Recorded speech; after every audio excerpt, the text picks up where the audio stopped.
27টা উপকারের কথা আমি তাফসিরে মাযহারিতে পড়েছি। আমি আলেমদেরকে বলছি নোট করে আপনি নিজে মানুষকে শোনাবেন। 1 নাম্বার উপকার হচ্ছে মাত্র 2017 সালে এটা আবিষ্কার হয়েছে, অটোফেসি। নাম শোনেননি?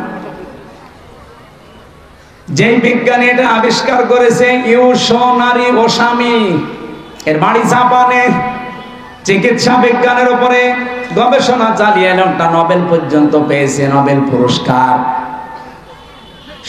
2017 সালে মানে চিন্তা ভাবনা করেছে মানুষের এই শরীর নিয়ে। পুরা বডির ভেতরে 2 কোটির উপরে কোষ তিনি পেয়েছেন। কত কোষ পেয়েছেন? 2 কোটি। কিন্তু এই 11-12 মাসে একাধারে মানুষ যখন খাবার খেতেই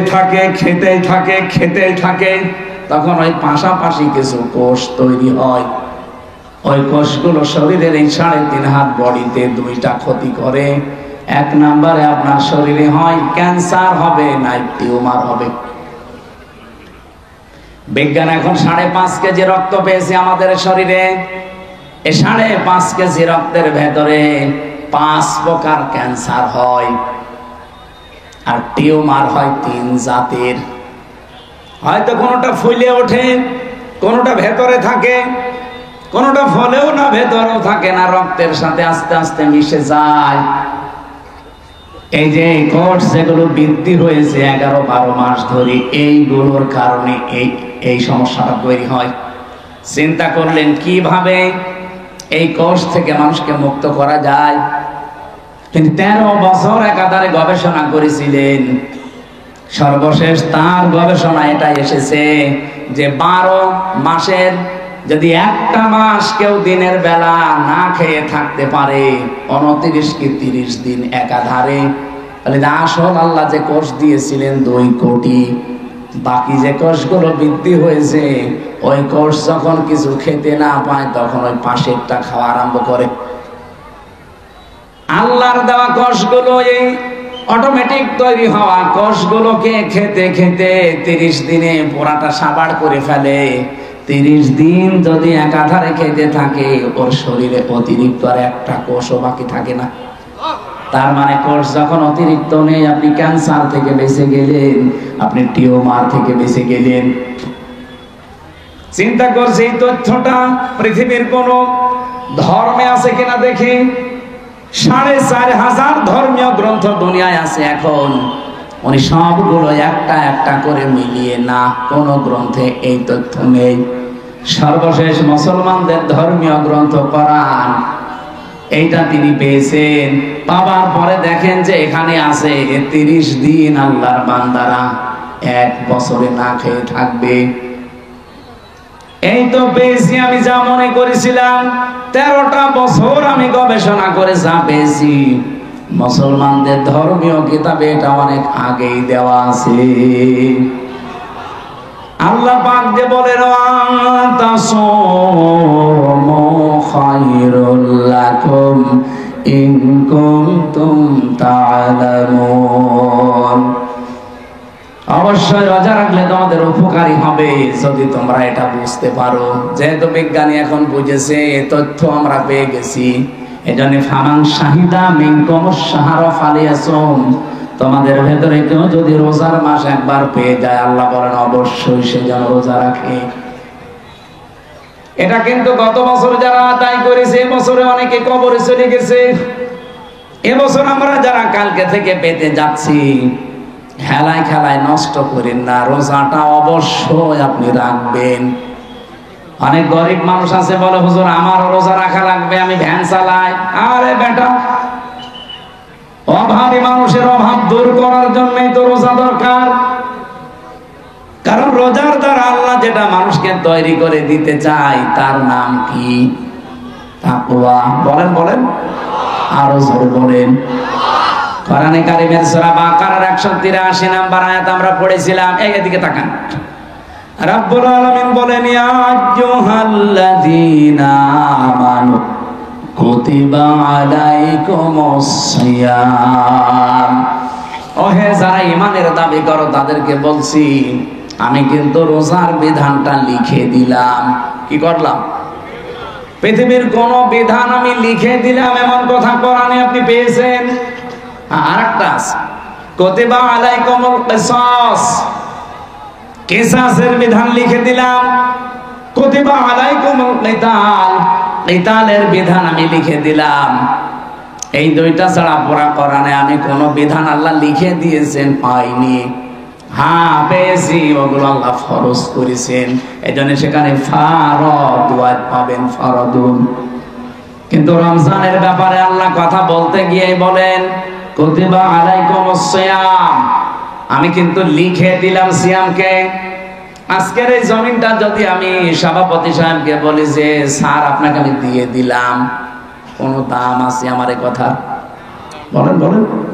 যদি এটা সই স্বাক্ষর করে দলিল করে স্ট্যাম্প করে বলি এই যে নেন, এ জমির দাম এখন 1 বিঘা 20 লাখ, এই কথা বলেন কেন? ব্যক্তি তো একই, আগে দিয়েছিলাম মুখে মুখে, এখন আমি দলিল করে লিখে সই স্বাক্ষর করে দিয়ে দিলাম, দাম হয়ে গেছে আকাশ আর পাতাল। আগেরটা কোনো মূল্যই ছিল না, পরেরটার মূল্য 20 লাখ। কথা বলেন ঠিক কিনা? রব্বুল আলামিন বলেন আমি রোজা তো তোমাদের জন্য ফরজ করেছি ফারদ ওয়াদ দিয়ে না, কাতাবা দিয়ে। আমি কিন্তু লিখে সই স্বাক্ষর করে দিয়েছি। এত দামি বিধান এটা আমি আল্লাহর কাছে। পৃথিবীর অন্যান্য বিধানগুলো আমি দুনিয়ায় নাজিল করেছি জিবরাইলকে দিয়ে, আর রোজাটা নাজিল হয়নি, এটা আমি আল্লাহ নিজে আমার রাসূলকে আরশে নিয়ে উপহার দিয়েছি। বিশ্বনবী মুহাম্মদুর রাসূলুল্লাহ 50 ওয়াক্ত নামাজ পেয়েছিলেন। ভালো করে শুনবেন, আমি বলার জন্য বলছি, শোনার জন্য শুনবেন না, এখানে কিছু নেওয়া লাগবে। 50 ওয়াক্ত নামাজ পেলেন তিনি, 6 মাস রোজা পেলেন, আনন্দে আসছিলেন। প্রতিমধ্যে হযরতে মুসা নবীর সাথে দেখা। হযরতে মুসা ডাক দিয়ে বলেন ইয়া রাসূলুল্লাহ, আপনার মর্যাদা আমার সাথে বেশি, কিন্তু অভিজ্ঞতা আপনার সাথে আমার বেশি, কারণ দুনিয়ার জীবন আমি পার করে এসেছি। আপনি তো জানেন না বাস্তবতা কি। আপনার উম্মতের যে অবস্থা, 60-70 বছরের বেশি ছাড়া বাঁচে না, আর আমার উম্মত 1500 2000 বছর হায়াত পেয়েছে। ওরা পাহাড় কেটে বাড়ি বানিয়েছে, এত শক্তিশালী ছিল। একমাত্র একটা রোজা ছিল বছরে, আর একটা মাত্র নামাজ ছিল 1 ওয়াক্ত সারা দিনে। তাই আমার উম্মতরা পড়তো না। আর আপনার উম্মত এত ওয়াক্ত নামাজ দিয়েছে, 6 মাস রোজা আপনি আনন্দ করেন, পারবে না। আপনি জান আল্লাহকে একটু কমান। উনি 1 বার 2 বার 3 বার 4 বার 9 বার ফেরত পাঠিয়েছিলেন। প্রতিবার 5 ওয়াক্ত করে আল্লাহ কমিয়েছেন, 5 নং 45 ওয়াক্ত। হযরত মুসা বললেন না, হবে না, আরেকবার যান। বিশ্ব নবী বলেন হে ভাই মুসা, কি বলেন আপনি? আল্লাহ আমারে দিতে চান আর আপনি বলেন কমান, আমার লজ্জা করছে, আমি আর যেতে পারবো না। আমার উম্মতের ব্যাপার আমি জানিও, পড়বে কি না পড়বে আমি দেখবো, আমি আর যাব না। সঙ্গে সঙ্গে জিবরাইলকে ওই জায়গায় পাঠিয়ে দিয়েছিলেন। তখন তিনি 6ষ্ঠ আকাশে আছেন।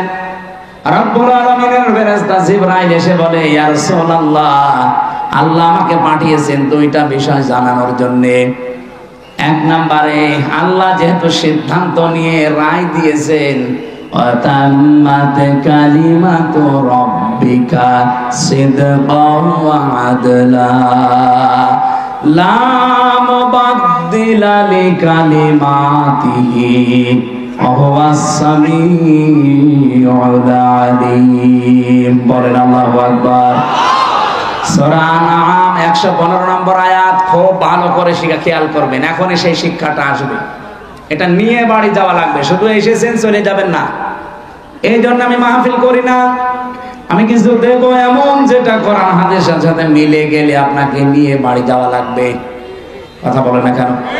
যে এখানেই রেখে চলে যান, তাহলে আপনার ওয়াজ শুনতে আসার দরকার কি? বলেন তো, বাড়ি নিয়ে যাবেন কিনা? বাড়ি নিয়ে যাবেন না? আওয়াজ পাওয়া যাচ্ছে না, যাবেন? রব্বুল আলামিন 1 নম্বরে বলেন আমার কোরআনে যত তথ্য আছে সব সত্য। 2 নম্বরে যত তথ্য আছে সব ইনসাফপূর্ণ। তিন নম্বরে আমার কথা, কোনদিন রদ বদল হবে না, পরিবর্তন হবে না। আল্লাহর কথা যেহেতু পরিবর্তন নেই, আপনি বারবার এসেছিলেন, এই জন্য আপনার কনসিডারের কারণে আল্লাহ কমিয়ে দিয়েছেন। আল্লাহ যেহেতু ওটা লিখে ফেলেছেন একবার, ওটার পরিবর্তন রদ বদল হয় না। আপনার উম্মতদেরকে বলে দেবেন, যদি তারা 5 ওয়াক্ত নামাজও সঠিকভাবে শিক্ষা নিয়ে পড়তে পারে, আর 1 মাস রোজা যদি হক আদায় করতে পারে, আল্লাহ পাক তাদেরকে 6 মাস রোজা রাখা 50 ওয়াক্ত নামাজ পড়ার সওয়াব দিয়ে দেবে। সেই উম্মত আমরা, সেই রোজা আমাদের সামনে। বগুড়াবাসী, এখান থেকে 3 নাম্বার যে কায়দাটা, লা মুবাদদিলা লিকালিমাতি, যেটা জিবরাইল আলাদা ভাবে শুনিয়েছেন, হে নবী, আপনার শুধু কনসিডারের কারণে আল্লাহ কিন্তু কমিয়েছে, কিন্তু সওয়াব কমাবে না। যদি 5 ওয়াক্ত হক আদায় করে পড়তে পারে, রোজা রাখতে পারে, আমি আল্লাহ ওইটাই রাখবো যেটা আগে দিয়েছিলাম। কারণ আল্লাহর কথায় কোনো পরিবর্তন, জোরে বলা লাগবে, আল্লাহর কথায় কোনো পরিবর্তন। তো বাংলাদেশের এমন এমন রায় আমরা 15 বছরে দেখলাম, যেটা পরিবর্তন অলরেডি হয়। এক কথা বলছেন না কেন? এটিএম আজহারুল ইসলামের রায় দিয়েছিল যারা, শুনলাম নাকি কিয়ামত হয়ে গেল পাল্টাবে না, অথচ 3 দিন আগেই পাল্টিয়ে গেছে। এখন কিন্তু মঞ্জুর হয়েছে, উনি রিভিউ করতে পারবে, উনি শুনানি করতে পারবে। তার মানে এতদিন যা রায় ছিল, বোঝা যাচ্ছে এগুলো সব মিথ্যা। আমার মনে হয় সালাউদ্দিন কাদের চৌধুরী, মাওলানা মতিউর রহমান নিজামী, এই মানুষগুলো যদি এখন বেঁচে থাকতেন, আর যদি আগস্টের 5 তারিখের পরে যে পরিবর্তন দেখতে পাচ্ছি, ওনাদেরটাও এখন খারিজ হয়ে যেত, এখন আবার ওনাদের জামিন মঞ্জুর করানো যেত। হ্যাঁ, কিছু বদনসিব মানুষ আছে যাদের ভাগ্য খারাপ, এই মানুষগুলো এখন আরম্ভ করেছে 25 তারিখের পর থেকে, যে না, ওনার সাজা হয়ে গেছে, ওনার মঞ্জুর করা ঠিক হয়নি। সাজা হয়ে গেলে যদি তার এটা আপিল ডিভিশনে মঞ্জুর করা ঠিক না হয়, তারেক জিয়া সাহেবের 9 বছর সাজা হয়েছিল, তার স্ত্রীর 3 বছর সাজা হয়েছিল। এই কথা বলছে না কেন? খালেদা জিয়ার 6 বছর সাজা হয়েছিল। কেন তাদেরকে সাজা থেকে মুক্ত করে মুক্ত জীবনে তাদেরকে ফিরিয়ে দেওয়া হবে? ওনাদের মামলা, ইনাদের মামলা, সাজা তো সবারই এক। আপনি কেন পক্ষপাতিত্ব করেন? এই কথা যদি কেউ বলে, আল্লাহর অভিশাপ তার উপরে, তার বিবেক বুদ্ধি সব মারা গেছে। সালাউদ্দিন কাদের চৌধুরী চট্টগ্রামের, উনি বেঁচে থাকলে এখন মুক্ত জীবনে ফিরে আসতে পারতেন। আমার যতটুকু বাস্তবতায় ধারণা, হাসিনার আমলে 15.5 বছরে যারাই মিথ্যা মামলা, মিথ্যা সাক্ষীর কারণে জীবন নষ্ট হয়েছে, কোনো বিচার লাগবে না, কোনো রায় লাগবে না, সব ছেড়ে দেওয়া লাগবে। কিসের বিচার? ও তো সব বানিয়ে বিচার করেছিল। নয়তো খালেদা জিয়ার নামে যে মামলা দিয়েছে, আপনি বলেন তো, এতিমের টাকা আত্মসাৎ করা মামলা, এই টাকা আরো 6 ডবল বৃদ্ধি হয়েছে, তার নোবেল দেওয়া দরকার, আর তারে আরো 6 বছর জেলে দিয়েছে। এগুলো কেন দিয়েছে? এক কাপড়ে তারে বাড়ি থেকে বের করে তারে 6 বছর জেলে, এমনকি এই কঠিন অবস্থায় তারে ফেলে রাখা ট্রাক দিয়ে বাড়ির সামনে, সবগুলো হাসিনার শুধু রাগের বহিঃপ্রকাশ। ও কিন্তু অলরেডি বলেও ফেলেছে যে আমি ওই বাড়ি থেকে খালেদাকে তাড়িয়ে দেব, একবার নিয়ত করেছিলাম, সেই নিয়ত উনি দেখানো। ম্যাডাম ওই দিন এক কাপড়ে বের হয়ে যে কান্নাকাটি করেছিল, তামাম দুনিয়া কেঁদেছে তার কান্না দেখি। অথচ এখনো পর্যন্ত অনেক মানুষ বলছে না, ওগুলো সব ভুলে গেছি, বাবা শাহজালাল সব হালাল। হালাল করবেন? হালাল করে কি হয়েছে ইতিহাসে? 54 বছরের দিকে তাকান, কি হয়েছে আপনি টের পাচ্ছেন? 75 সাল থেকে শুরু করে আপনি তাকান, যাদেরকে এভাবে হালাল করেছেন তারা কি বাঁশটা দিয়েছে। বাঁশ দেওয়ার সময় তো একটু চেঁচে ঝুলিয়ে দেয়, তাও দেয়নি, পুরাটাই দিয়েছে। এখন যদি আবার সব হালাল করে নেন, এমন বাঁশ দেবে না জীবনে বাপ বলার সময় পাবেন না। সুতরাং আল্লাহ যখন অলরেডি একটু সময় করে দিয়েছে, একটু দেখার চেষ্টা করেন বাংলাদেশে আল্লাহর বিধানটা কায়েম হলে কেমন দেখা যায়। সবই তো দেখলাম, কিছুই তো হয়নি। দল মত নির্বিশেষে এটা করা দরকার না? 50 ওয়াক্ত নামাজ দিয়েছিল, 50 ওয়াক্ত নামাজ শুধু পড়ার জন্য আল্লাহ দেয়নি, বলেছিল নামাজ কায়েম করবা।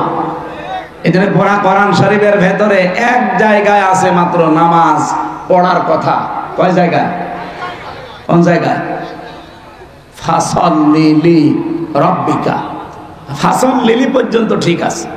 বাংলাদেশ বহু মানুষ নামাজ পড়ে, কি করে?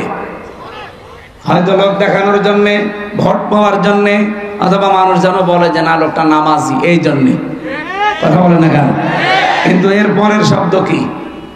ফাসাল্লি রাব্বিকা। শুধু নামাজ পড়লেও হবে না, রবের জন্য পড়া লাগবে। আর যারা রবের জন্য নামাজ একবার আরম্ভ করে, আপনি দেখবেন তামাম দুনিয়া একদিকে, তার নামাজ আপনি বাদ দিতে পারবেন না। আমি আমার রিমান্ডে দেখেছিলাম, আমার সামনে দিয়ে যে লোকটাকে নিয়ে গেল তার এই নখ তুলেছি, বলছিল যে হামজা ভাই, আমাকেও নিয়ে গিয়েছিল ওই মেশিন গুলো দেখাতে, আমার তোলেনি কিন্তু নিয়েছি। ডিএম আমাকেও দেখিয়েছি, এরকম একটা চেয়ারে বসিয়ে দেয়, হাতের সাথে পায়ের সাথে বেল লাগিয়ে দেয়, গলার সাথে একটা ক্লিপ লাগিয়ে দেয়, মাথায় একটা কালো কাপড় দিয়ে একটা শর্ট একটা সুইচ টিপ দেয়, এক টিপে 120 বার ঘুরে। আপনি টের পাচ্ছেন 120 বার 1 মিনিটে? 1 সেকেন্ডে কয়বার হয় চিন্তা করতে পারেন? আপনি ঘুরে দেখান তো। এতটুকু যদি ছেড়ে দেয় যে ভাই যা তোরে আমি একবারে 2-4 বার একটু শর্ট দিলাম, চলে যা, না, এবার এমন একটা মেশিন নিয়ে আসে, এই হাতের সাথে পায়ের সাথে একেবারে খাপ খাওয়ানো, শুধু আপনার এখানে ধরবে, একবার টিপ দেবে, সব নখগুলো খুলে চলে যাবে।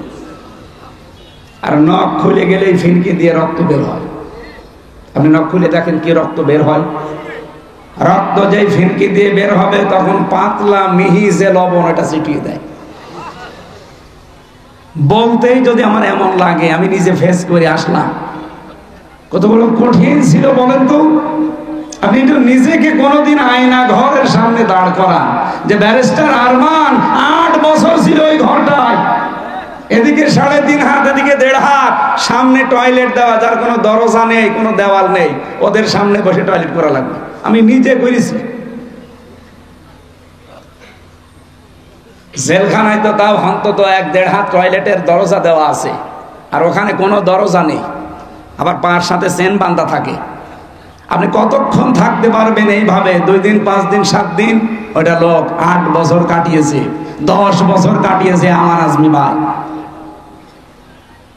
এখনো পর্যন্ত অনেকে জালেমের সাফাই গায় আর বলে না এটিএম আজহারুল সাজাপ্রাপ্ত মানুষ, ওনারে মামলায় জামিন দেওয়া হবে কেন? ওরে জবাই করা দরকার। শয়তান হাসিনার আবার মামলা কিসের? ও তো যা করেছে সব রাগে পড়ে ওর বাবার ওই হত্যার প্রতিশোধ নেওয়ার জন্য। ওর বাবার নাম শুনলে আজ পর্যন্ত কোন মানুষ এ কথা বলেছে যে শহীদ বঙ্গবন্ধু? না, আমি পাইনি। কিন্তু আপনাদের বগুড়ার সন্তান শহীদ জিয়া নাম শুনলে মানুষ আগে শহীদ বলে। কেন? এমনি এই শব্দটা তো খেলাচোরা জিনিস না যে যাত্রার নামের সাথে লাগিয়ে দেবেন। শহীদ হওয়া কত বড় দামি জিনিস আল্লাহর কাছে জানেন?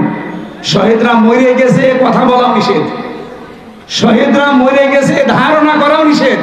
কত দামি শব্দ! এই জন্য আমরা শহীদ বঙ্গবন্ধু আজ পর্যন্ত কারো মুখে শুনি না, কেউ বলেও না। হ্যাঁ, এতটুকু বলে যে ওনারে ওইভাবে মারা ঠিক হয়নি, ওনারে টুকরো টুকরো করার দরকার ছিল। কিন্তু শহীদ জিয়ার নাম শুনলে আপনি বলেন, নাম শুনলে আগে মানুষ শহীদ বলে। উনি যে কাজটা করে দিয়েছিলেন আরাফাতের ময়দানে, ওনার জীবনে কি কবুল হবে না হবে আমি জানি না, তবে এই কাজটা আমার মনে হয় আল্লাহর ভালো লেগেছে। লক্ষ লক্ষ মানুষ সেখানে যে ছায়ায় আশ্রয় পায়, আমি নিজেও সে আশ্রয়ে ছিলাম ছায়ায়। মন থেকে এমনি দোয়া আসে, আল্লাহ এই ছায়াটা যিনি দিলেন তৈরি করে, তার মাথার উপর তোমার কুদরতের ছায়া তুমি দিয়ে দিও। আরাফাতের ময়দানে হাজিরের দোয়া আল্লাহ ফেরত দেয় না, কবুল হয়। লক্ষ লক্ষ হাজিরা এই দোয়া করে শুধু ওই নিম গাছের জন্য, কবুল হবে না?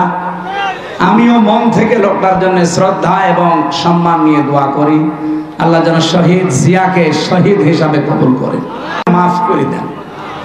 বলেন আমিন। এই জিয়া পরিবারটা আপনারা জানেন একটা মাজলুম পরিবার। তার একটা ছেলেকে মেরে ফেলেছি, বড়টাকে জেলে রেখেছিল, একটা ছেলে তো বাইরে। কত বড় কঠিন পরিস্থিতি পার করলো। অথচ এই দলের ভেতরে এখন বাম আর রাম দুই গ্রুপ হয়ে একটা অলরেডি দাদা বাবুদের সাথে বাবা শাহজালাল সব হালাল করার চেষ্টায় আছে। তার একটা গ্রুপ যেটা ডানপন্থী, এত কঠোর, কোন ভারত না কোন পাকিস্তান না, এই দেশ চলবে আমাদের নিজেদের ভোটে। আর আমরা এইটা চাই। এদেশের মাতব্বরি কোনো ভারত না, কোনো চীন না, কোনো পাকিস্তান না, কোনো সৌদি আরব না, এখানে চলবে আমাদের মন মতো।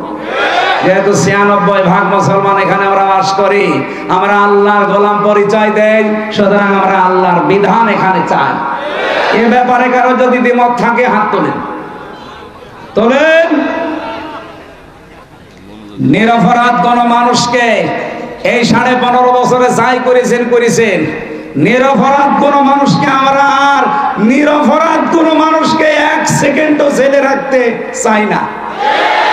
এই জন্য 15.5 বছরে যারা মিথ্যা মামলার আসামি, যারা মিথ্যা সাক্ষীর জন্য জীবনটা শেষ করে দিল, আমরা চাই কোনো বিচার করার দরকার নেই।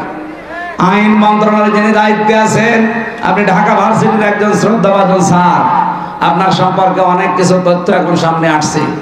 আশা করছি সাপ তুলতে যে কি কেঁচো খুঁড়তে যে আবার সাপ বেরিয়ে যেন না আসে। এটা আমার সামনে শুধু 10,000 20,000 মানুষ না, এখন 18 কোটি মানুষ আমার সামনে, এটা রেকর্ড হচ্ছে, সারা দুনিয়া চলছে। সবার পক্ষ থেকে আমি আহ্বান জানাচ্ছি, আমার ইমানের দাবি থেকে, এটিএম আজহারুল ইসলামকে নিঃশর্তে মুক্তি দিয়ে তার কাছে ক্ষমা চাওয়া হোক। হ্যাঁ, কথা বলেন না কেন? এই বৈধ দাবিতে আপনারা নেই? কারা আছেন দেখি তো ভাই, লিল্লাহে তাকবীর। দেখেন তো হাত তোলেনি কে?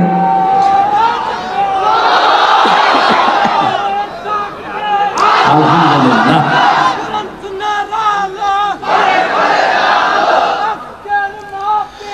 আমার ভাইরা,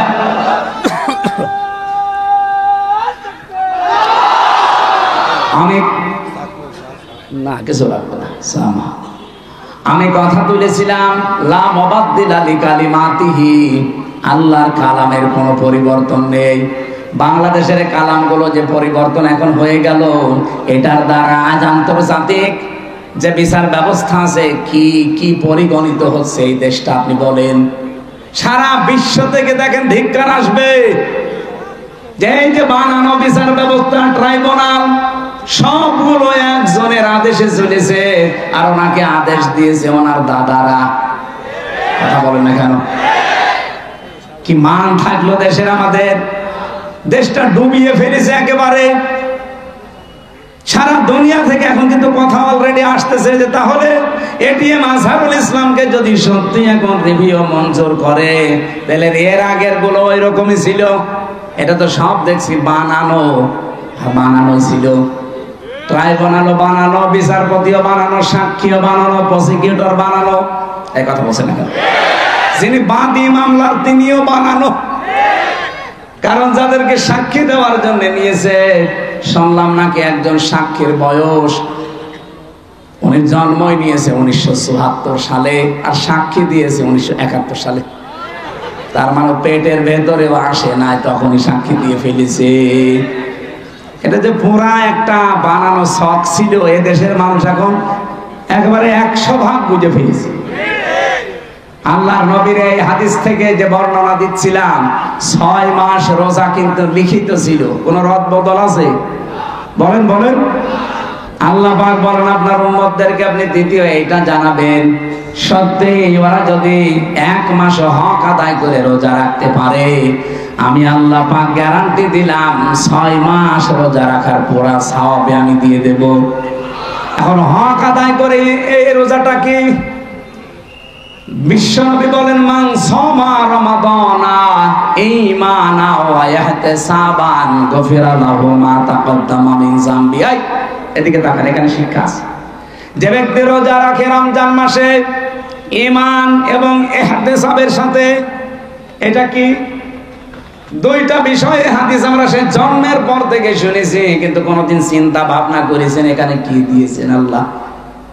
যে ব্যক্তি রমজানের রোজা রাখে দুইটা জিনিস নিয়ে, এদিকে তাকান, এখানে কথা বলেন কেন? পরে পরে একটু পরে পরে, আগে এই দুইটা শুনে তারপরে যাবেন। আমি আপনাকেও জিজ্ঞাসা করবো, প্রিন্সিপাল সাহেব আপনাকে বলা লাগবে, এতদিন পড়াচ্ছেন, এই দুইটা বলা লাগবে। কেউ যদি সত্যি রমজান মাসে রোজা রাখে কয়টা জিনিস সামনে নিয়ে? বলেন বলেন। এক নম্বরে ঈমান আন, কিসের সাথে? এখন প্রশ্ন আসতে পারে, আমার ঈমান তো আছে, আমি তো ঈমানের সাথে রোজা রাখি না। আপনি কি ঈমান যদি দাবি করেন যে আমার ঈমান আছে, মাস্ট বি আপনাকে ঈমানের আগে একটা কাজ করা লাগবে। ওইটা যারা করে না তাদের ঈমান টেকে না।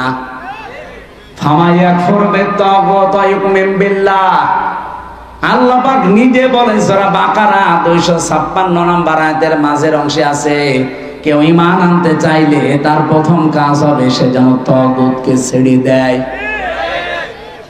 তাগুত কাকে বলে? তাগুতের অর্থ চারটা।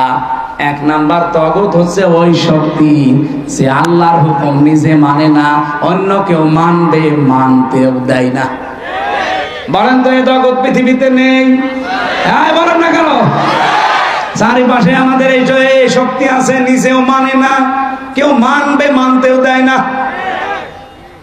দুই নম্বরে তাগুত শয়তান। দুই নম্বরে কি? তিন নম্বরে তাগুত মানুষের তৈরি করা আইন। এটা আপনার ঘা লেগে গেল না? আমি কি গোপন করে দেব? না, গোপন করার জন্য আসি না, গোপন করলে আমার ওয়াজ শোনাও জায়েজ নেই। সুতরাং মানুষের তৈরি করা আইন যারা দুনিয়ায় প্রতিষ্ঠা করার কাজ করেন, আপনি কিন্তু তাগুত। আপনার ঈমান এখনো আনাই হয়নি। আর আপনার এই যে ঈমান দিয়ে আপনি রোজা রাখবেন, রোজার যে পরবর্তী শব্দ গফিরা লাহু মা তাকদ্দামা মিন যামবি, আপনার সব অপরাধ আল্লাহ মাফ করে দেবে। দেবে কি করে? আপনি তো রোজা রেখেছিলেন ঈমান ছাড়া। আপনি কি মনে করেন যে পৃথিবীর অন্যান্য ধর্মে যারা আছে তারা রোজা রাখে না? আমি বাইরের দেশগুলোতে ইহুদিদের সাথে মিশেছি, খ্রিস্টানদের সাথে মিশেছি, বৌদ্ধদের সাথে মিশেছি, আর মুশরিক তো পাশেই আছে। এদের সাথে তো পিরায় পিরায় দেখা হতো আগে, কারণ বাংলাদেশের ছাড়া আমার বেশি অনুষ্ঠানগুলো ভারতে হয়েছে। আশপাশে কোনো প্রদেশ আমার বাক নেই। এই জন্য আপনাদের চাইতে ওদের সাথে আমার মেলামেশা বেশি আছে। দেখেছি এই বিশ্বের যে কয়টা নাম বলছি, প্রত্যেক জাতি কম বেশি রোজা রাখে, কিন্তু তাদের রোজা আমাদের আল্লাহর নির্দেশ এবং রাসূলের দেখানো পথে না। খ্রিস্টানরা রোজা রাখে, ওরা ইফতারি করে না। ইহুদিরা রোজা রাখে, ওরা সেহরি করে না। আর হিন্দু যারা কেউ মরে গেল ওরাও রোজা রাখে, উপোস থাকে, ওরা সেহরিও নেই ইফতারিও নেই। কিন্তু আমাদের নবী যে আনন্দের কথা জানিয়েছেন, লিসাইমি ফারহাতান, ফারহাতুন ইনদা ফিতরিহি ওয়া ফারহাতুন ইনদা লিকাই রাব্বিহি। ইবনে মাজাহ শরীফের হাদিস। নবীজি বলেন প্রতিটি রোজাদারের জন্য দুইটা আনন্দের জায়গা আছে। এক নম্বরে ও যখন ইফতারি নিয়ে বসবে সারা দিনের পরে, তখন একটা আলাদা আনন্দ আল্লাহ তাকে দান করবে। দুই নম্বরে যখন রোজাদাররা রায়্যান নামক দরজা দিয়ে প্রবেশ করে আল্লাহর সাক্ষাৎ পাবে, এটা সবচাইতে বড় আনন্দের বিষয়। অন্যান্য জাতির রোজা কি আমাদের মতো? বলেন বলেন। প্রথম নম্বরে কি বললাম? রোজা রাখতে হলে আপনাকে এক নম্বরে ঈমান আন, ঈমানের সাথে। আর ঈমান আনতে হলে আগে আপনাকে তাগুত ছাড়া লাগবে। যারা আল্লাহর বিধান মানে না, মানতে দেয় না, এটা মাইনাস। শয়তান মাইনাস। এখন যদি বলেন শয়তান পাবে কোথায়? আছে। শয়তান নেই? যারা অহংকার করে তারা শয়তান, যারা অপচয় করে তারা শয়তান, যারা যৌনতা ছড়ায় তারা শয়তান। এরকম সৃষ্টিতে নেই। আসতে বলেন কেন নেই? শয়তান খোঁজা লাগে। শয়তান তো তারা যারা অহংকার করে, শয়তান তারা যারা অপচয় করে, শয়তান তারা যারা নিজেদেরকে যৌন অঙ্গ যেগুলো গোপন রাখা দরকার এগুলো মানুষকে দেখায়। শয়তান খোঁজার জন্য আমেরিকায় যাওয়া লাগবে? এ বগুড়াতেও শয়তান আছে না? এইগুলো থেকে মুক্ত হবে। তিন নম্বরে মানুষের তৈরি করা আইন যারা কায়েম করতে চায় এরা শয়তান।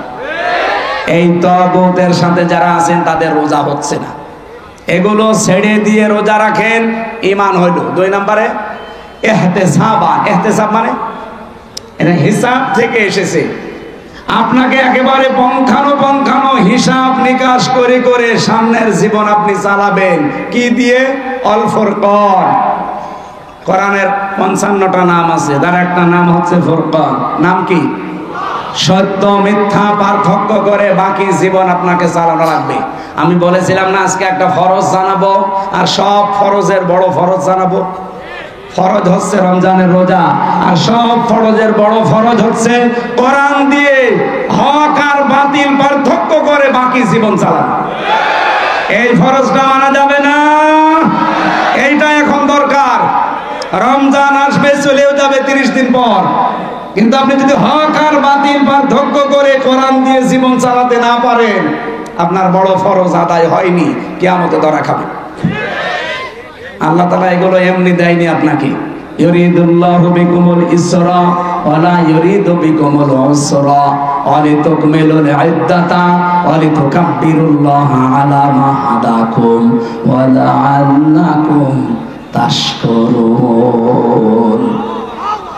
ইয়াদের ব্যাখ্যা আমি পড়েছি। আমার উপরে কথা বলে কারা কইরা? শেষ করে দেবো নাকি? বেশি রাত হয়ে গেছে, সেহরি খাওয়া লাগবে আজকে নাকি?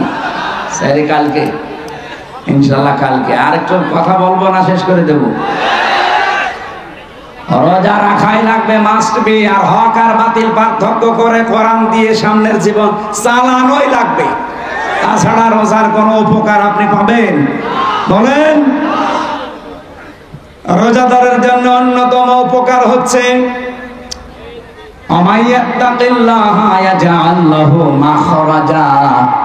রব্বুল আলামিন বলেন, যদি রোজা রাখার দ্বারা মানুষ তাকওয়া অবলম্বন করে, এমন জায়গা থেকে আমি আল্লাহ তার রিজকের ব্যবস্থা করি যার ধারণাও সে কোনোদিন করে নাই। আমি এরকম প্রায় 33টা বিষয় পেয়েছি আয়াতের।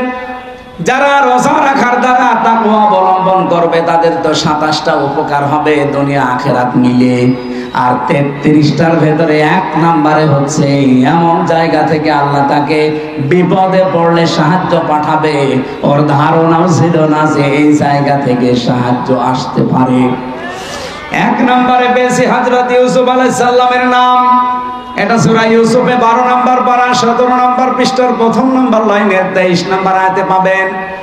ওয়ারাওয়াদাতুহু আল্লাতী হুয়া ফি বাইতিহা আন নাফসিহি ওয়া গাল্লাকাতিল আবওয়াবা ওয়া ক্বালাত হাইতা লাক। রব্বুল আলামিন বলেন, যে মহিলার ঘরে হযরত ইউসুফ ছিলেন, ও কিন্তু তাকে ফাঁসলিয়ে নিয়ে গেছে 7 তলা বিল্ডিং এর উপরে, 7টা দরজায় তালা লাগিয়েছে, নিজের কাপড় চোপড় সবগুলো খুলেছে, আর ডাক দিয়েছে, ওয়াকালাত হাইতা লাক, আমার দিকে আসো। হযরত ইউসুফ প্রথমে তিনি বললেন, ক্বালা মাআযাল্লাহ ইন্নাহু রাব্বি আহসানা মাসওয়ায়া ইন্নাহু লা ইউফলিহুজ জালিমুন। আল্লাহর সাহায্য চাই, আমার রব। এখানে রব বলতে আমার যিনি দায়িত্বে আছেন, আপনার স্বামী আজিজে মিসর, এই লোকটা আমার দায়িত্বশীল, তার আমানত আপনি, আমি আপনার খেয়ানত করতে পারি না। ইন্নাহু লা ইউফলিহুজ জালিমুন।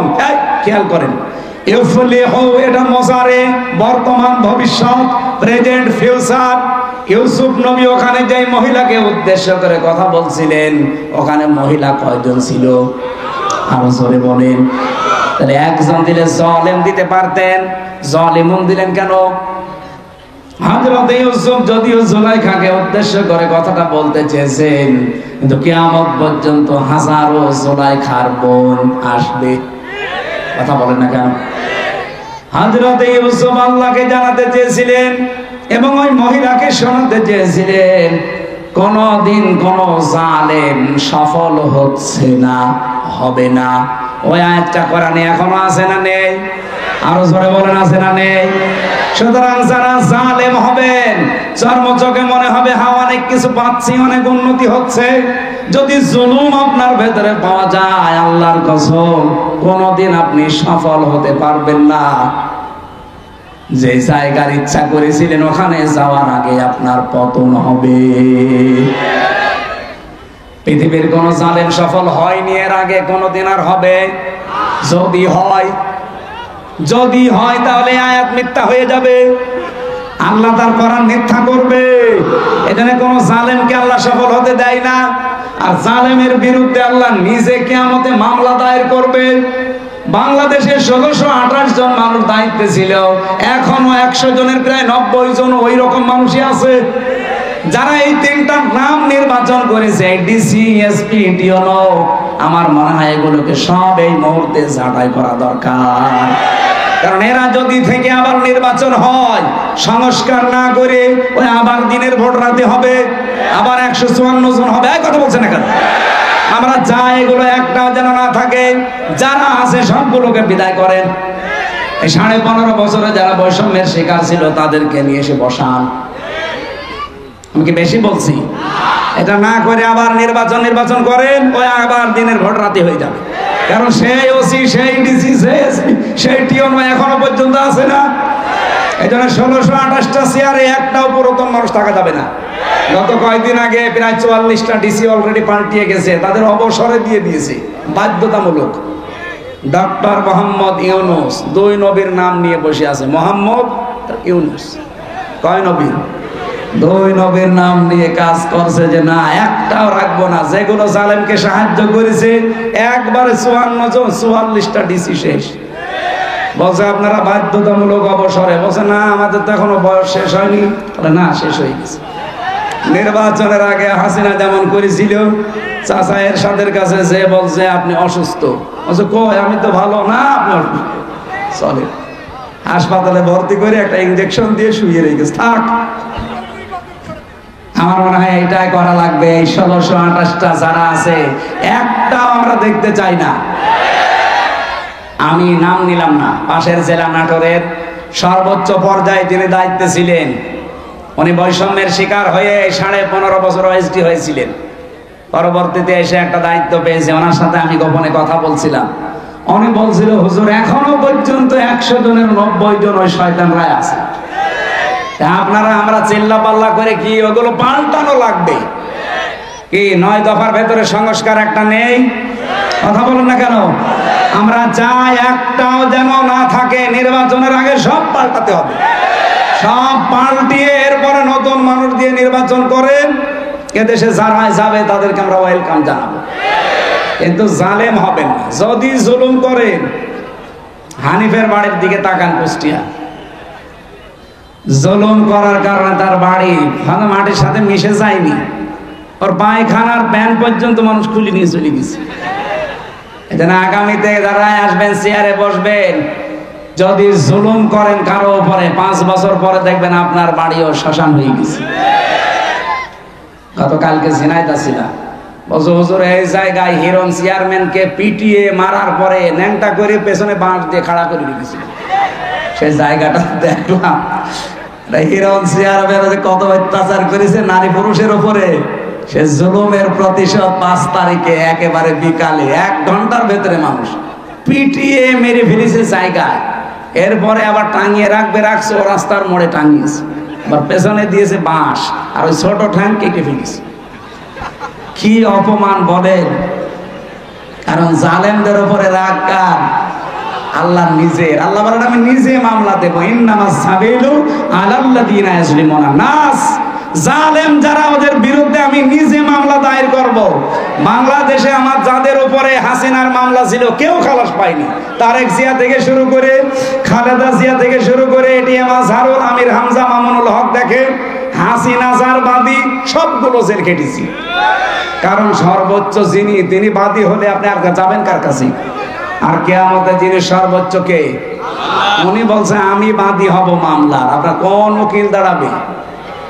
এই জন্য আমরা যেন জালেম হয়ে না যা। ইউসুফ নবী এইটা ইঙ্গিত দিয়েছিলেন, ইন্নাহু লা ইফলিহুজ জালিমুন, জালেম দিতে পারতেন, জালিমুন দিয়েছেন। কোন জালেম সফল হয়নি, সফল হবেও না কোনোদিন। সুতরাং আপনি আমার এই কাজ করবেন না। এটা বলার পরে আমি তাফসিরে খাজানের ভেতরে পড়েছি, জুলাইখা সঙ্গে সঙ্গে নিজের শরীরের যত কাপড় ছিল প্রায় সবগুলো খুলে ফেলেছি, নেংটি ছাড়া। নেংটি ছাড়া সব খুলে ফেলে যখন সামনে এসেছে, ইউসুফ নবী নিজের চোখের উপরে হাত দিলেন, কিন্তু মানুষ হিসাবে তার ভেতরেও চাহিদা নেই। কি আপনি আয়াতের পরবর্তী আয়াত দেখবেন, 24 নম্বর আয়াত সূরা ইউসুফের, ওয়ালাকাদ হাম্মাত বিহি ওয়া হাম্মা বিহা। জুলাইখা যেমন কাপড় চোপড় খুলে জেনা করার জন্য রাজি, ইউসুফও রাজি। কি প্রিন্সিপাল সাহেব ঠিক আছে এটা? না না মানে ঠিক আছে, আপনি আর বাংলা অর্থ নিয়ে আসেন। ওয়ালাকাদ হাম্মাত বিহি ওয়া হাম্মা বিহা, ইউসুফও রাজি, জুলাইখাও রাজি। না মানে আপনি আমার সাথে বেশি বোঝেন। আপনি কোরআন শরীফ নিয়ে আসেন, বাংলা তো এটাই লেখা আছে। এভাবে অর্থ করলে ঈমান থাকবে? এটা নবীর উপরে তহমত চলে যাচ্ছে না জেনার, অথচ আল্লাহ কিন্তু এইভাবেই নাজিল করেছেন, ওয়ালাকাদ হাম্মাত বিহি ওয়া হাম্মা বিহা। আরে ভাই, এই জন্যই তাফসীর মাহফিলে আসতে হয়। আপনি যদি সবই বুঝে ফেলেন তা আমি কি ঘাস কাটছি? আল্লাহ রাব্বুল আলামিন বলেন, দুইজনে কিন্তু এগ্রি হয়ে গিয়েছিল। এখানে একজন পুরুষ, ওয়ালাকাদ হাম্মাত মহিলার শব্দ আল্লাহ দিয়েছেন মুআন্নাস, ওয়ালাকাদ হাম্মাত বিহি ওয়া হাম্মা বিহা এটা মহিলা। একটা পুরুষের নাম মহিলার নাম দিয়ে আল্লাহ জানাতে চায়, জুলাইখা তো আগেই রাজি ছিল, ইউসুফও রাজি হয়ে গিয়েছিল। এই যে ইউসুফও রাজি হয়ে গিয়েছিল, এটার ব্যাখ্যায় তাফসীরে জালালাইনের ভেতরে পড়েছি, হযরত ইউসুফ তো মানুষ না ফেরেশতা? আরো জোরে বলেন। মানুষ হিসাবে চাহিদা আমাদের চাইতে ওনার 100 গুণ বেশি ছিল। কারণ আমার হাতের ভেতরে যে শক্তি আছে, হযরত ইউসুফ নবী ছিলেন, এক একজন নবীর ভেতরে আমাদের মতো 100 আমির হামজার শক্তি আছে। আমি মেয়ে লোক দেখলে যদি কন্ট্রোল হতে না পারি, আর তাও যেমন তেমন কালো ধলা, আর উনি পেয়েছে বিশ্ব সুন্দরী, তাও উলঙ্গ। আপনি চিন্তা করতে পারেন, পৃথিবীতে আমি 4 জন মহিলার নাম পেয়েছি, আল্লাহ তাদের সব চাইতে সুন্দর করে বানিয়েছিলেন। 1 নম্বরে আমাদের আদি মাতা হযরতে হাওয়া, 2 নম্বরে জুলাইখা, 3 নম্বরে পেয়েছি হযরতে ইব্রাহিম নবীর বড় স্ত্রী সারা, 4 নম্বরে আমাদের নবীর মেয়ে ছোটটা ফাতেমাতুজ জোহরা। এত সুন্দর করে আল্লাহ যারে বানিয়েছে। আর ইউসুফ নবীও আমাদের মতো সাধারণ ওই হাড় বাল খাওয়া লোক না। আপনি বগুড়ার মোড়ে মোড়ে দেখেন ইন্ডিয়া হারবাল, কলকাতা হারবাল, ওনার ভেতরে 100 আমির হামজার যৌবন ছিল। চিন্তা করা যায় কত কঠিন পরিস্থিতি পার করছেন। এই জন্য আল্লাহ বলেন হাম্মাত বিহি ওয়া হাম্মা বিহা। জুলাইখা যেমন রাজি আগে থেকে, ইউসুফ রাজি হয়ে গিয়েছিল। লাউলা আর বুরহান রাব্বি, যদি তার রব তাকে কিছু দলিল আর প্রমাণ না দেখাতেন। এই যে আমি তাফসীর থেকে নোট করেছি, আল্লাহ পাক বলেন তাকে যদি কিছু দলিল প্রমাণ আমি না দেখাতাম, সেও কিন্তু রাজি হয়ে গিয়েছিল। কি দলিল দেখিয়েছিলেন? এখানে 3টা জিনিসের নাম আছে জালালাইনে। 1 নম্বরে তুমি দলিল দেখলেন, ওই ঘরের ভেতরে হযরত জিবরাইল হাজির হয়ে গেছে। কেন হাজির হয়েছিলেন? 1 নাম্বার কারণ হচ্ছে, এত কিছু সামনে পাওয়ার পরেও হযরত ইউসুফ এগিয়ে যাননি, উনি খালি পিছাচ্ছিলেন। আর জুলাইখা এগিয়ে যাচ্ছিল। এই যে পিছিয়ে ছিলেন, এতটুকু আল্লাহর ভালো লেগেছে। রব্বুল আলামিন এই জন্যই তার কাছে পাঠিয়েছে প্রথম একটা চিঠি। হযরত জিবরাইল মেলে ধরেছিল, আমি তোমার মালিক বলছি, তুমি কিন্তু জিনা করতে পারো না। 2 নম্বরের দলিল হযরত ইয়াকুব আলাইহিস সালাম, যেন মনে হচ্ছে সরাসরি ঘরের ভেতরে দাঁড়িয়ে বলছে, ইউসুফ আমি তোমার বাবা বলছি, তুমি কিন্তু জিনা করতে পারো না। 3 নম্বরে আকস্মিক ভাবে ঘরের ভেতরে একটা অন্ধকার পরিস্থিতি তৈরি হয়ে গিয়েছিল। এই তিনটা দলিল দেখার পরে হযরত ইউসুফ মনের ভেতরে যে আশাটা ছিল, ওই আশাটার উপরে ভর করে তিনি কিন্তু জানতেন না যে সবগুলো দরজায় তো তালা মারা, কোনো জায়গায় লাভ নেই। আর মেয়েটাও বলে দিয়েছে সামনে যে কোনো লাভ হবে না, সব আমার কাছে তালা লাগানো, চাবি এই যে চাবি নিজের কাছে দিয়েছে। হযরত ইউসুফ শুধু মনের উপরে জোর দিয়ে আল্লাহর উপরে ভরসা করে তিনি যখন দৌড় দিয়েছেন, দরজার কাছে যাবার পরে খাজেনে পাবেন, খাজেন তাফসীর, দরজা প্রথম যেটা ওর কাছে যাবার পরে দেখে না, দরজা খোলে না। মনে মনে সিদ্ধান্ত নিলেন, আল্লাহ আমি তো তোমার উপরে ভরসা করে মনের উপরে জোর দিয়ে এ পর্যন্ত দৌড়িয়ে এসেছিলাম, কমপক্ষে এই বাস থেকে বাস পর্যন্ত, এই ঘরের কোণা থেকে এ পর্যন্ত দরজায় আমি আসলাম, দরজা তো যে অবস্থা, এ তো নিচে মানুষের ভাঙা সম্ভব না, তালা লাগানো। ইউসুফ নবী এই কয়েক সেকেন্ডের ভেতরে ভাবছিলেন ওর মহিলাও দৌড় দিয়েছে। প্রথম নাম্বারে যখন এক পা দুই পা করে জোলাইখা এগিয়ে আসে, ইউসুফ নবী তো চোখ বন্ধ করেছিলেন, হঠাৎ চোখ খুলে দেখে দরজা খুলে গেছে। রব্বুল আলামিন বলেন, ওয়া মাইয়াত্তাকিল্লাহ ইয়ারযুকহু মিন হাইসু লা ইয়াহতাসিব ওয়া মাইয়াতাওয়াক্কাল আলাল্লাহি ফাহুয়া হাসবুহু ইলা আখির আয়াত। সূরা তালাকের 2 এবং 3 নম্বর আয়াতে আছে, আল্লাহর প্রতি কেউ যদি তাকওয়া অবলম্বন করতেই পারে, অবশ্যই আল্লাহ এমন জায়গা থেকে তার রাস্তা তৈরি করে দেয় তার ধারণাও ছিল না। ইউসুফ নবী কোনোদিন ধারণা করে নাই যে দরজা খুলতে পারে। খুলেছে কে? কিসের কারণে? তাকওয়া। বলেন বলেন। আমরা রমজান আল্লাহ দিল এইটা তৈরি করার জন্য। নারী পুরুষ সত্যি যদি এইটা তৈরি করতে পারি এক মাসের ভেতরে, আগামী বাকি জীবনে এমন এমন জায়গায় বিপদে পড়বেন, সাহায্য আল্লাহ পাঠাবে যেটা ধারণাও আপনার ছিল না। ওই আল্লাহ এখনো নেই। ওই আল্লাহর দিকে তাকিয়ে রমজানের হক আদায় করে রোজা রাখার চেষ্টা চালানো দরকার। রমজানুল মোবারক আমাদের একেবারে মাথার উপরে। আজকে সৌদি সহ মুসলিম বিশ্বের অনেক দেশে তারাবি চলছে, এখন অনেকের জায়গায় শেষ হয়ে গেছে। কাবা শরীফে তারাবি চলছে। সুতরাং আমরা আগামীকাল থেকে তারাবি যেহেতু আরম্ভ হবে, রমজান মাস এটা ১৫০০ বছর আগে দুনিয়ায় ছিল না। কথা বললে না কেন? ছিল না? ছিল। রমজানের এই মর্যাদা ছিল না। আপনি আজকের এই দিন পর্যন্ত ৭০ বার সুবহানাল্লাহ বললে যে সওয়াব পাবেন, কালকে রমজানুল মোবারকে একবার বললে সে সওয়াব পাবেন। আজকের দিন পর্যন্ত যদি ৭০ রাকাত নামাজ পড়েন একাধারে, যে সওয়াব হবে, কালকে শুধু 1 রাকাত নামাজে সেই সওয়াব হবে। সুতরাং আমরা এমন একটা বরকতময় মাস পেতে যাচ্ছি। সবচাইতে গুরুত্বপূর্ণ হচ্ছে শাহরু রমাদান, এই সেই মাস যার নাম রমজান, আল্লাযী উনজিলা ফীহিল কুরআন, যে মাসে আল্লাহ কোরআনে কারীম নাযিল করেছেন।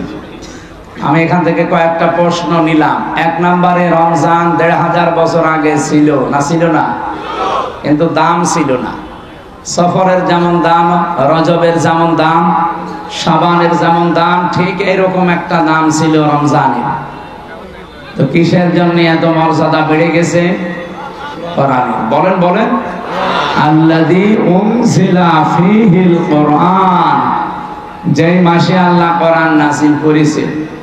সুতরাং এখানে একটা বিষয় পরিষ্কার, রমজানের কোনো মূল্য না, মূল্য কোরআনের। বলেন না কেন? বিয়েতে বরযাত্রী যায়, ১০০০ বরযাত্রী নিয়েছে, মাত্র বর ৫ জন। কয়জন? ৫ জন বর গেলে বিয়ে হবে? এই আপনারা কথা বলেন, কি সমস্যা? কি চুপ করেন না?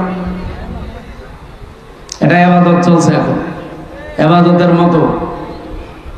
নামাজ একটা ইবাদত। নামাজে দাঁড়িয়ে এদিক ওদিক একটু হালকা তাকানো যায়, একটু হালকা গল্প করা যায়। ওইটা যদি না যায়, এখানে যাচ্ছে এখন কায়দা, এই এখান থেকে যান, আর লাগবে না, বসুন।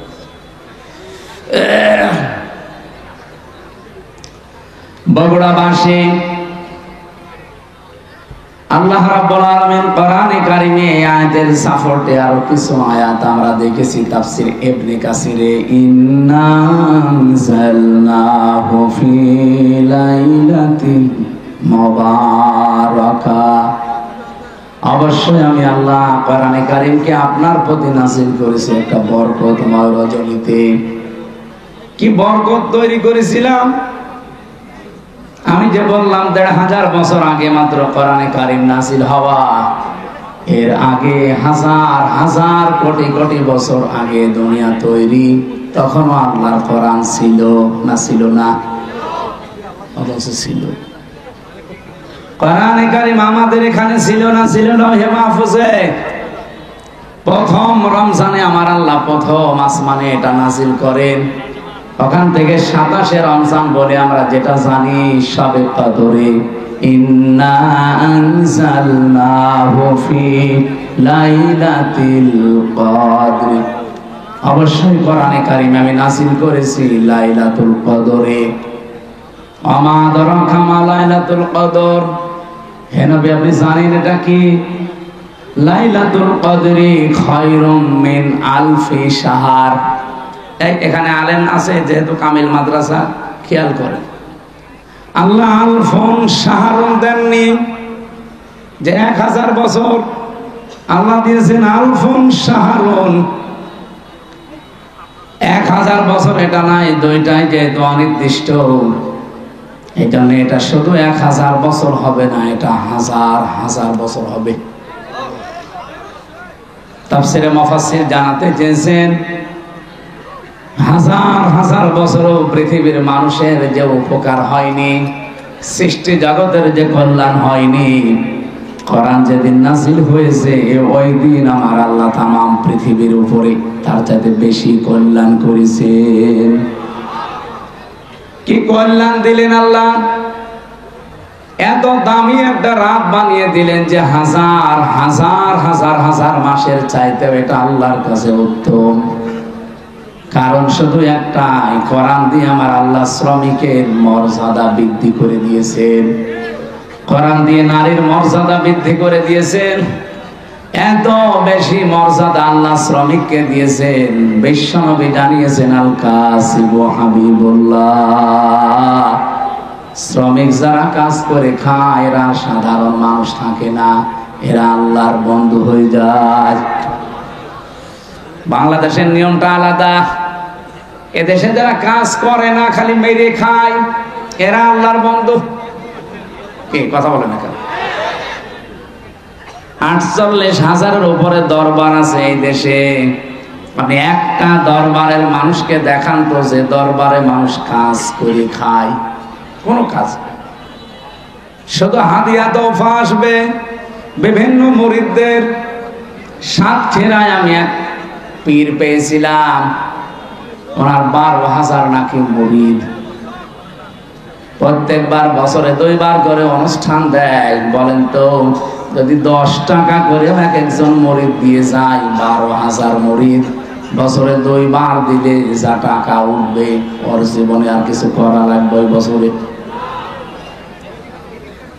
৪৮,০০০ এটা যে সরকারি জরিপে বলছিলাম, বাইরে আরো বেশি আছে। আমি যেটা এখান থেকে আপনাদের জানাতে চাই, এই যে হাজারো দরবার গুলোতে কোনো কাজ কামের ব্যবস্থা নেই, খালি মানুষ বসে খাবে এই চিন্তা করে। অথচ মানুষকে আল্লাহ বানিয়েছে কঠোর পরিশ্রম করার জন্যে। লাকাদ খালাকনাল ইনসানা ফি কাবাদ। অবশ্যই আমি আল্লাহ মানুষকে বানিয়েছি কঠোর পরিশ্রমের মধ্য দিয়ে। বিজ্ঞান জানিয়েছে মায়ের জরায়ুতে যখন সন্তানটা পড়ে, তার মানে বাবার এই বীর্যটা ১ ফোঁটা যখন পড়ে, ১ ফোঁটা বীর্যের ভেতরে কমপক্ষে ৪০ লাখ আমির হামজা তৈরি হতে পারে। ওখান থেকে তারা প্রতিযোগিতা করে, দৌড় দিতে আরম্ভ করে। মাকিন, যেটা মায়ের সুরক্ষিত জায়গা, ওই পর্যন্ত যেতে কত প্রতিযোগী শেষ পর্যন্ত পায়ের সাথে ধাক্কা লেগে হয়তো পড়ে যায়, মায়ের জড়ায় দেওয়ালের সাথে ধাক্কা লেগে পড়ে যায়, ওই পর্যন্ত পৌঁছায় হয়তো 1 জন 2 জন 3 জন 5 জন 7 জন 13 জন পর্যন্ত। বলেন তো আমরা প্রত্যেকে কিন্তু এই প্রতিযোগী ছিলাম।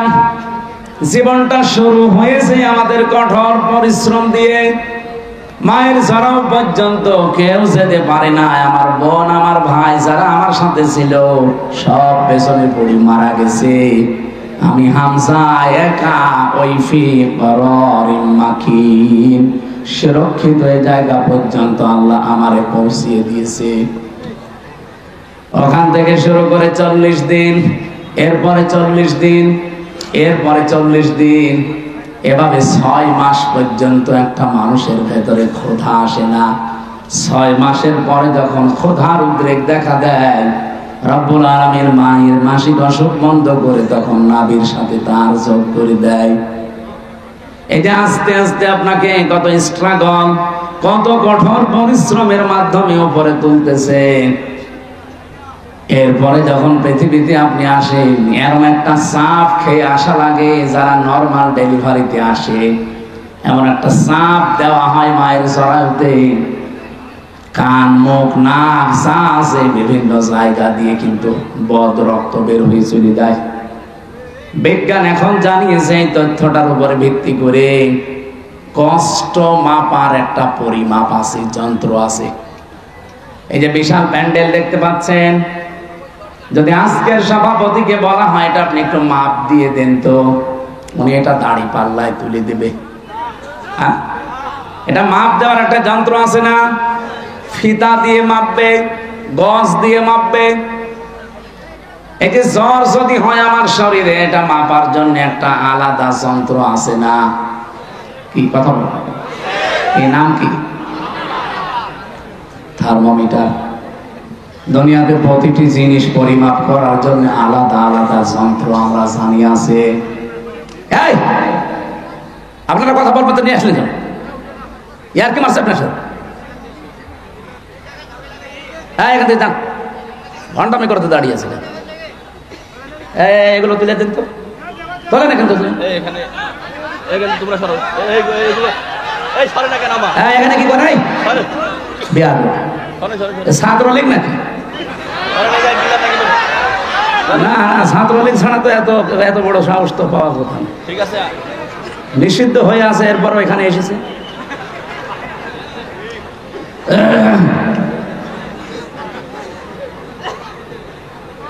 কে নিষিদ্ধ না? ওরা নিষিদ্ধ জিনিস এখানে আসবে কেন?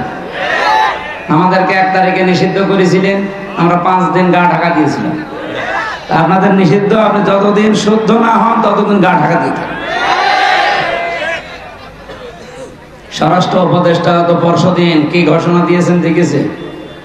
যদি কোনো জায়গায় কোনো ডাকাত, চোর, ছিনতাইকারী, চাঁদাবাজ ধরতে পারেন, জায়গায় মেরে ফেলবেন, কোনো বিচার নেই। এরকমই হওয়া দরকার। যা আরম্ভ করেছে ওরা, আজকে আমি প্রশাসনের সাথে একজনের কথা বলছিলাম আসার সময়, বলছে এখন যে বিশৃঙ্খলা গুলো তৈরি হচ্ছে সব ওদের ভেতর থেকে আমাদের ভেতরে ঢুকতেছে, যেন এই সরকার ব্যর্থ হয়ে যায়। এই জন্য খুব সতর্ক থাকা লাগবে ভাই। এই ছেলে, এমন এক চড় দেবো না কানের নিচে, জায়গা মতো বসে পড়বে না। বিয়াদবের বাচ্চা, বিয়াদব। 14 বার কথা বলা লাগে, ভণ্ডামি করার জন্য আসে। একজন যদি দাঁড়িয়ে থাকে না সামনে, এমনি মেজাজটা খারাপ হয়ে আছে। এরপরে যদি এত ডিস্টার্ব হয়, কথা বোঝানো যায়। গতবার গাবতলী থেকে আসার সময় এই মাহফিলে আমি বের হয়েছিলাম, ওখান থেকে 9টা থেকে এই জায়গায় এসে 10টায় উঠবো, কিন্তু ওসি সাহেব আমার এমন তাড়া দিয়েছে, এক তাড়ায় প্রায় 1.5 কিলোমিটার শুধু দৌড়িয়েছে, তা মাঠের ভেতরে। এই আগস্টের 5 তারিখের পরে ওই ওসি সিরাজগঞ্জ গোল চত্বরে দেখা করছে রাত 2টার সময়। আমি চা খাচ্ছি বসে, আমি, আব্দুল বারী রশিদি ভাই, এরপর হোসাইন আহমেদ, মাহফুজ, আরো 2 জন ছিল। এসে বলছো হুজুর মাফ করে দেন। কে ভাই আপনি? আমি ওই সেই গাবতলী থানার ওসি। আরে শয়তান, এইদিকে তোরাই তো খুঁজছি, কোথায় ছিলি এতদিন? হুজুর আমারে বদলি করে দিয়েছে, আমার নামে বিভাগীয় মামলা হয়েছে, আমি এখন কক্সবাজারে ওই টেকনাফে আসি চুরি করি, মাফ করবো, আগে টাকা ফেরত দেন। ওই দিন আমার তো ধরতে পারেননি, গাড়িটা ধরে ড্রাইভারে ধরে আব্দুল বাড়ির রশিদ দিলে ওর গাড়ি ধরে আব্দুল সালামের গাড়ি ধরে আপনারা 1,13,000 টাকা নিয়েছে। ওই টাকাগুলো ফেরত দেবেন, এরপরে আপনার মাফ হবে। হুজুর টাকা নিয়ে মাফ কিসের? 7 দিন সময় দিলাম, টাকা ফেরত দেওয়া লাগবে। টাকা ফেরত দিয়েছে 1 লাখ। পুলিশ যে টাকা ফেরত দেয় বাংলাদেশে মানে এই প্রথম। তাছাড়া আপনি পেয়েছেন পুলিশ 10 টাকা পেলে ছাড়ে না।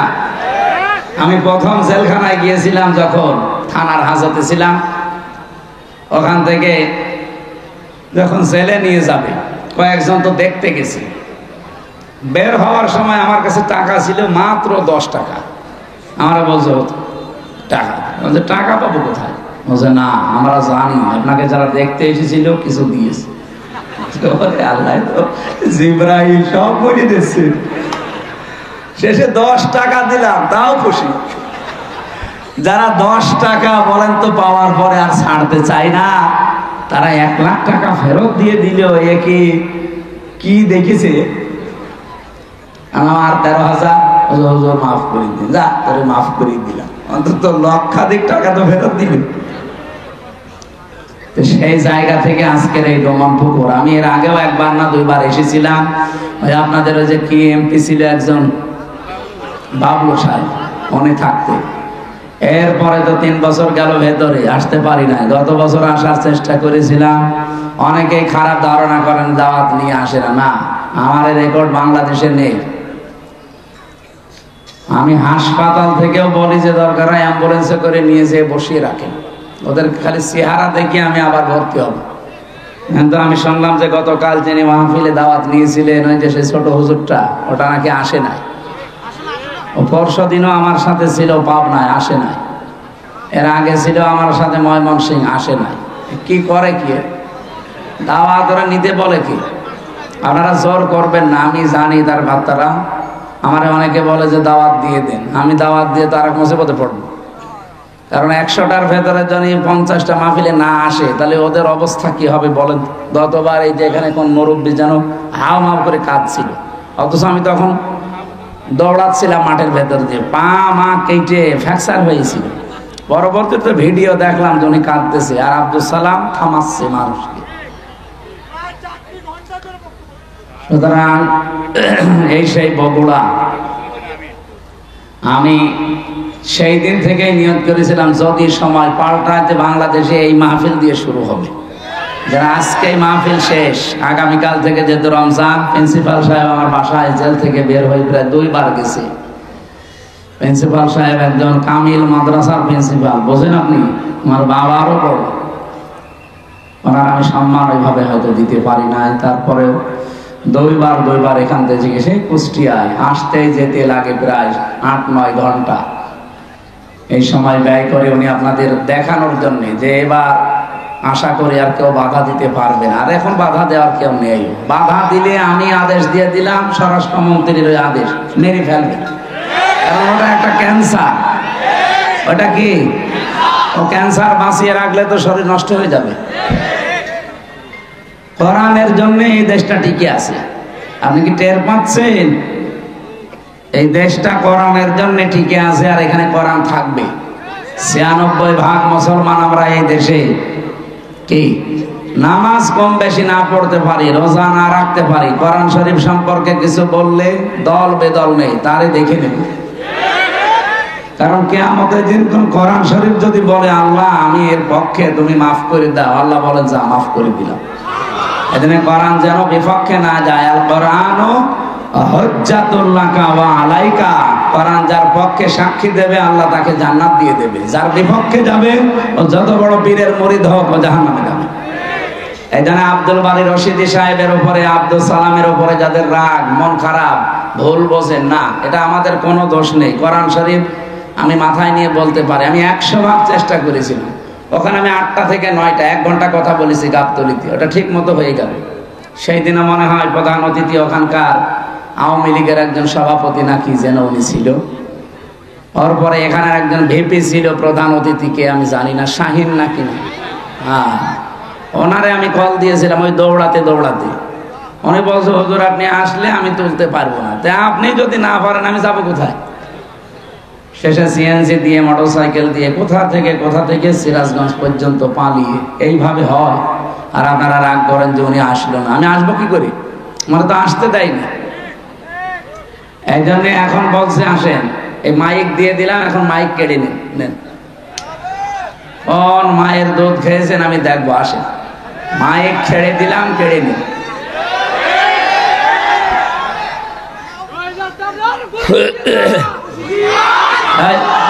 এখন ওইটা নেই যেহেতু বড় দরকার, 27 পালিয়েছে। আমি সেদিন মালয়েশিয়া ছিলাম, দেখি ওরা তো আর ওই যে সাহেব পাড়ায় ওঠে না, সব হোটেলে বসে বসে নিচতলায় দেখলাম চা খাচ্ছে। কি গো বলছো হুজুর আমরা আগেই বানিয়েছি। আর কেন সাহেব পাড়ায় উঠবেন না? ওখানে একটু মায়ের খাবো, সব তালা লাগানো, ওখানে উঠতে পারবো না। এদেশে বাংলার জনগণ আছে, পিটিয়ে ভর্তা বানিয়ে ফেলবে। কি করলেন আপনি বলেন? 15.5 বছর যায় মারিং কাটিং করলেন, এখন নিজেও খেতে পারেন না, আমাদেরকেও খেতে দিলেন না। কি কথা বলেন? এখন যত টাকা পাচার করেছিলেন, টাকাগুলো যদি এই দেশে থাকতো, এই যে প্রায় 36 লাখ যুবক এখন বেকার, এদের বেকার থাকা লাগে? বাইরের দেশে যারা রাস্তা ঝাড়ু দেয়, টয়লেট পরিষ্কার করে, রুটি বানায়, আমি নিজে দেখেছি। কেন এই কাজ করা লাগবে বাইরে? যে এদেশটা এত সমৃদ্ধশালী আর এত সম্পদ আল্লাহ এখানে দিয়েছে, বাইরের রাষ্ট্রগুলো পাগল হয়ে যাচ্ছে। বিশেষ করে চীন তো পাগল হয়ে যাচ্ছে দেশটাকে উন্নত করার জন্য, শুধু টাকা ঢালবে। এত টাকা নেই দেখলে কি দেখে ঢালবে তারা? এতদিন যে মানুষগুলো দায়িত্বে ছিল, আমাদের যারা ছিল এরা তো না, দায়িত্ব তো পালন করেছে দাদারা যা বলেছে তাই করেছে। ওরা আমাদেরকে ভয় দেখাতো আমরা নাকি না খেয়ে মারা যাবো। আরে ভাই, আমাদের বছরে 1 মাস না খেয়ে থাকা ফরজ। কালকে থেকে 1 মাস না খেয়ে থাকা কি? বলেন কেন? আল্লাহর হুকুম তো আছে, আরো 27টা কায়দা আছে। রব্বুল আলামিন বলেন ওয়ান্তাসুমু খায়রুল লাকুম ইন কুনতুম তা'লামুন। যদি তোমরা রোজা রাখো, সিয়াম সাধনা পালন করো, তোমাদের জন্যই ভালো হবে, উপকার হবে যদি তোমরা বোঝো। আয়াতটা নিয়ে চিন্তা ভাবনা করলাম, না খেয়ে থাকার ভেতর আবার উপকার কি? কষ্ট হইতো কি? না খেয়ে থাকার ভেতরে তো কষ্ট, উপকার কিসের? 2টা বিষয় আমি পেয়েছি। 1 নম্বরে রব্বুল আলামিন বলেন রমজানের দ্বারা যেহেতু আমার উদ্দেশ্য মানুষ তাকওয়া অবলম্বন করবে, ইয়াউমা নাহশুরুল মুত্তাকিনা ইলার রহমানি ওয়াফদা। সূরা মারইয়ামের 85 নম্বর আয়াত।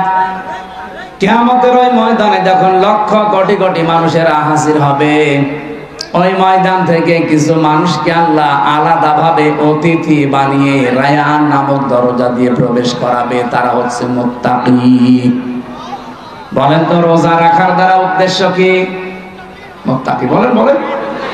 এরপরের আয়াতে দেখেন ওয়ানাসুকুল মুজরিমিনা ইলা জাহান্নামা ওয়িরদা। রব্বুল আলামিন বলেন যারা পাপিষ্ঠ, এদেরকে আমি আল্লাহ তৃষ্ণার্থ, ওয়িরদা মানে তৃষ্ণার্থ, ক্ষুধার্ত অবস্থায় ধাক্কা দিতে দিতে জাহান্নামের দিকে নিয়ে যাব। আমি চিন্তা করলাম ওয়িরদা দিল কেন আল্লাহ? এমনিতে ধাক্কা দেন, আমি জাহান্নামে পড়ে যাই, আবার আমাকে দুর্বল করবেন, তৃষ্ণার্ত করবেন, ক্ষুধার্ত অবস্থায় নিয়ে যাবেন কেন? আমার ছোট্ট মাথায় এসেছে এখান থেকে পৃথিবীতে আল্লাহ রোজা দেওয়ার পেছনে যত কারণ, তার অন্যতম কারণ ধনীদেরকে আল্লাহ বোঝাতে চায় যে না খেয়ে থাকলে কি হয় দেখ। যেহেতু মানুষেরা অনেকেই না খেয়ে থাকে, ক্ষুধার্ত থাকে, তৃষ্ণার্ত থাকে, তাদের ওই দুঃখ কষ্ট যন্ত্রণায় ধনীদেরকে আল্লাহ বোঝানোর জন্য রোজা দিয়েছেন। এই রোজা যারা রাখে নাই, এই মুসলিম এই পাপিষ্ঠদেরকে আল্লাহ এমন ধাক্কা দেবে যখন ক্ষুধার্ত এবং তৃষ্ণার্ত থাকবে। বলেন নাউজুবিল্লাহ।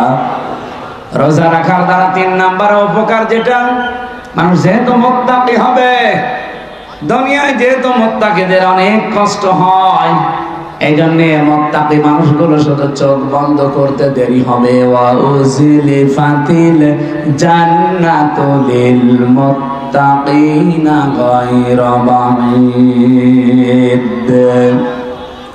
রব্বুল আলামিন বলেন, আমার মুত্তাকি বান্দাদের দুনিয়ার জীবন শেষ হলে ওদের আর কোনো কষ্ট নেই, এমনকি জান্নাতেও হেঁটে যাওয়া লাগবে না। উযলিফাত এই শাব্দিক অর্থ হচ্ছে নিকটবর্তী করে দেবে আল্লাহ। আপনাকে জান্নাত ডাক দিয়ে কাছে নিয়ে তারপরে ঢোকাবে, আপনাকে হেঁটে জান্নাতে যাওয়া লাগবে না। গায়রা বাঈদ, দূরে থাকবে না। জান্নাত আপনার একেবারে কাছাকাছি আল্লাহ পাক পৌঁছিয়ে দেবে। জান্নাতের নিয়ম হচ্ছে জান্নাতের কোনো দরজা বন্ধ থাকে না। হাত্তা ইযা জাউহা ওয়া ফুতিহাত আবওয়াবুহা ওয়াকাল। এই আয়াতটা আমি জেলখানায় যেয়ে বুঝেছি। এর আগে আমি বহু তাফসীর পড়েছি, আলেম যারা আছেন তাদেরকে বলছি। এবার আপনারা হয়তো এটা জেনেছেন কিনা আমার জানা নেই। জেলে যাবার পরে আয়াতটা আমার কাছে ক্লিয়ার হয়েছে এইভাবে, আল্লাহ পাক জাহান্নামের যত জায়গায় বর্ণনা দিয়েছেন কোরআনে, জাহান্নামের দরজাগুলো বন্ধ থাকবে এই কথা আছে। জাহান্নামের দরজা কি থাকে? সব বন্ধ থাকে, সব সময় 24 ঘন্টা অলওয়েজ। এইটা পেয়েছি আমি। হাত্তা ইযা জাউহা ফুতিহাত আবওয়াবুহা, এখানে মাঝখানে ওয়া নেই।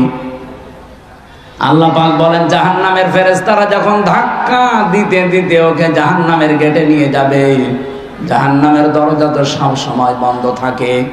যিনি দারওয়ান ফেরেশতা আছে, মালিক দায়িত্বে, তিনি দরজা খুলে দেবে। প্রবেশ করার সঙ্গে সঙ্গে আবার দরজা আটক হয়ে যাবে। কিন্তু জান্নাতের দরজা কোনো সময় আল্লাহ বন্ধ রাখে না, 24 ঘন্টা ওপেন রেখে দেয়। এই মানুষগুলো যখন জান্নাত কাছে নিয়ে এসে আপনাকে প্রবেশ করাবে, জান্নাতের দরজা তো বন্ধ নেই, খোলাই থাকবে। জেলখানায় গিয়ে আজটা বুঝলাম এইভাবে। আমি এর আগে জানতাম না যে জেলখানা এভাবে 24 ঘন্টায় বন্ধ থাকে, কিন্তু এখন দেখলাম যে জেলখানা কিন্তু 24 ঘন্টা তালা লাগানো। যখন কাউকে নিয়ে যায় তালা খুলে ভেতরে ঢুকিয়ে দেয়, আবার যখন ভেতর থেকে আসবে কেউ, বের হলে আবার বন্ধ করে দেয়। জাহান্নাম আল্লাহ কিন্তু 24 ঘন্টা পাহারাদার দিয়ে বন্ধ করে রাখে দরজা। জান্নাতি মুত্তাকি বান্দাদের যে বর্ণনা বলছিলাম, এদের যেন কষ্ট না হয়, এজন্য জান্নাত কোনো দূরে থাকবে না, একেবারে কাছাকাছি নিয়ে এসে দেবে আল্লাহ। আমানু কুতিবা আলাইকুমুস সিয়ামু কামা কুতিবা আলাল্লাযীনা মিন ক্বাবলিকুম কামা কুতিবা আলাল্লাযীনা মিন ক্বাবলিকুম লাআল্লাকুম তাত্তাকুন। সাদাকাতা ইয়া রাব্বানা। আল্লাহুম্মা সাল্লি আলা। কি করেন এখানে? বসেন বসেন, মাছের বাজার বসে এখান থেকে বাকি লাগবে জানতো।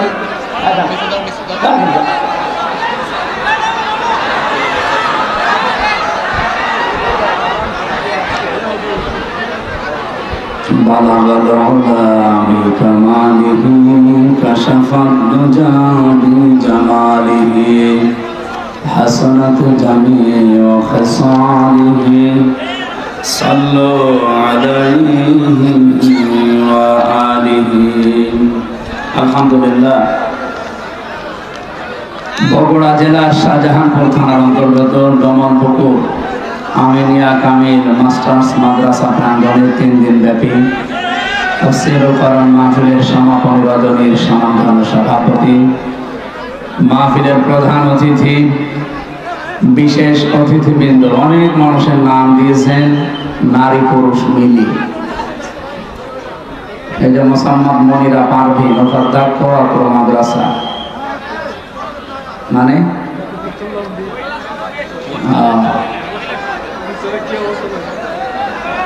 এত মানুষের নাম আপনারা পেয়েছেন কোথায়? বগুড়ায় আর কেউ বাকি আছে?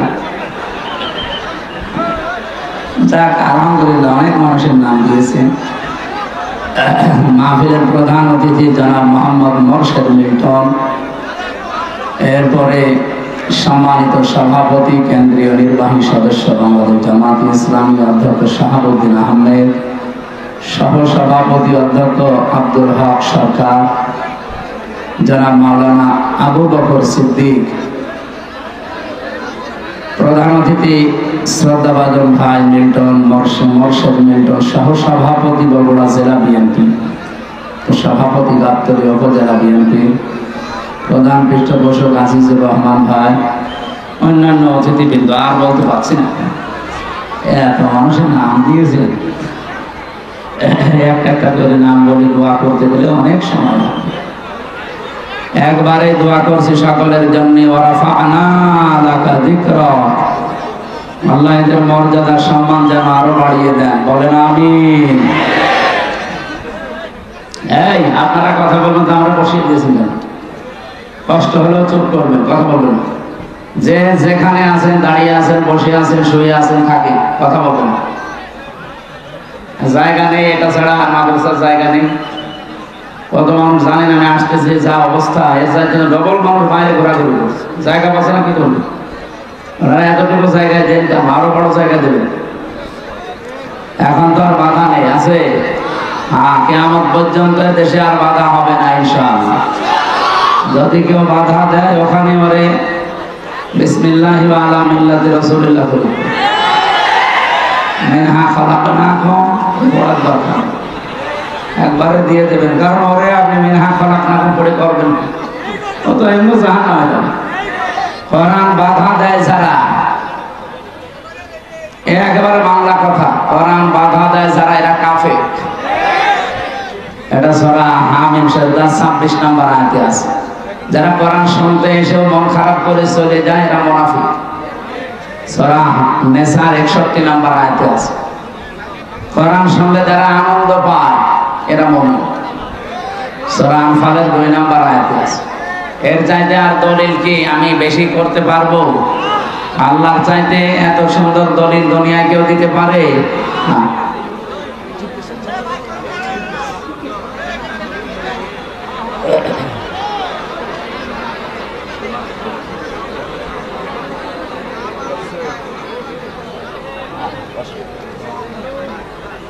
সম্মানিত উপস্থিতি, সামনে বসা যারা আছেন, মুসলমান ভাই এবং বোনেরা, প্রশাসনের ভাইরা, প্রাণ প্রিয় বগুড়াবাসী, পর্দার আড়ালে আসে আমার সম্মানিত মা এবং বোনেরা, সবাইকে নিয়ে আজকে আল্লাহর দরবারে শুকরিয়া জানাচ্ছি। মাত্র আর একটা দিন আছে, গুরুত্বপূর্ণ একটা মাস আমাদের সামনে ছায়া ফেলতে যাচ্ছে, রমজানুল মুবারক। রমজান শব্দের শাব্দিক অর্থ হচ্ছে পুড়িয়ে ফেলা, শেষ করে দেওয়া, নিঃশেষ করা। এই আপনারা এদিকে তাকান, কি পোড়াতে এসেছে? আজকে একটা ভিডিও দেখছিলাম, কারা যেন বানিয়েছে,